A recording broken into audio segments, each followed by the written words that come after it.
Salam, kanalıma abunə olan, videolarımı izləyən hər kəsə. Bu videonun mövzusu Namazov Riyaziyyat 5-ci sinif çalışmalar kitabından əməllər sırasına aid səhifə 69-dakı məsələlərin həllidir. Kimdə kitab yoxsa ekranı saxlayaraq bu məsələləri həll etməyə çalışsın. Mən isə həlləri sizə təqdim edirəm. Məsələ 31. Aralarındakı məsafə 2400 kilometr olan iki şəhərdən eyni zamanda qarşı-qarşıya iki qatar yola düşdü. Onların biri bu məsafəni 40 saata, o biri isə 60 saata gedir. Qatarlar isə saatdan sonra görüşər. Mən bütün verilənləri yazmışam. Birinci A şəhərindən B, deməli şəhər A və B kimi qeyd eləmişəm şəhərləri. Birinci 40 saata gedir T'miz, ikinci T'miz isə 60 saatdır. V1-imizi tapmaq üçün S bölünsün T olduğuna görə 2400-ü bir dəfə 40-a böldüm, 2400-ü bir dəfə 60-a. Təzən qarşı-qarşıya hərəkət etdiklərinə görə burada S-i tapmaq üçün S1 və S2 toplanır. Ona görə də 60T üstə gəl 40T bərabər 2400. 60-dan 40-ın cəmi olacaq 100T. 2400, 2400-ü də 100-ə böləndə eləyir 24 saat. Məsələ 32. Əslində tam izahlı yazmışam məsələlərin həllini. İfadələrin hamısı yerinə qoyub yazmışam. Ona görə də mən elə gəlir ki, bunları oxumağa ehtiyac yoxdur. Siz özünüz bu məsələlərə baxaraq həllərini yaza bilərsiniz. 32, 33, 34 buradadır. Ekranı saxlayaraq məsələlərin həllini yazın. Yazın da deməyim düzgün deyil. Əslində yazmısınızsa yoxlaya bilərsiniz. İndi burada isə səhifə məsələ 35, 36, 37-nin həlləridir.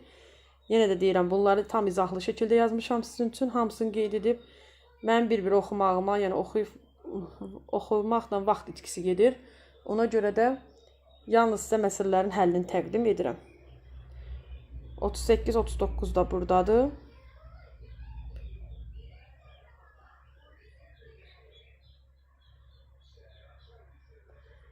Qırxıncı məsələnin də həlli biraz uzundur, böyükdür. 40-cı məsələdir. Aralarında məsafə çay boyunca 228 kilometr olan iki limandan eyni zamanda qarşı-qarşıya iki kater yola düşdü.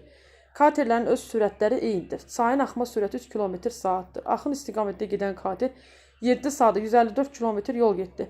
Katerlər neçə saatdan sonra görüşürlər? Və çay bərabər 3 km/saat. Yəni sürəti götürdük. Çayın sürəti T'miz 7 saatdır, S'imiz 154 km. Buradan V katerin sürətini tapa bilərik. Çayın axın istiqamətindədirsə, katerin sürəti ilə çayın sürəti toplanır. Yəni ki, çay öz sürəti ilə əlavə olunur da katerin sürətinə. Katerin sürətini artırır, belə deyək. Buradan V kateri tapmışam. 154'ü bölmüşəm 7-yə, 22. 22 ilə də 3 çıxanda 19 km/saat bu katerin sürətidir. Sonra deyir, axın istiqamətində. Həm axına qarşı gedib, həm də axın istiqamətində gedib.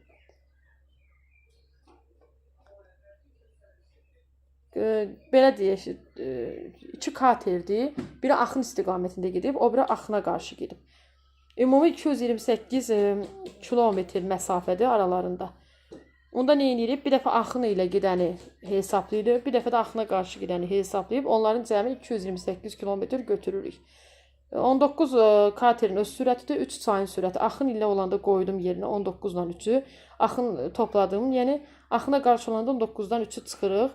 Burada edir 22T üstə gəl 16T bərabərdir 228. 22 ilə 16-ın cəmi 38 olur. 228 38-ə bölmək olur 6 saat. Deməli, katerlər 6 saatdan sonra görüşəcəklər.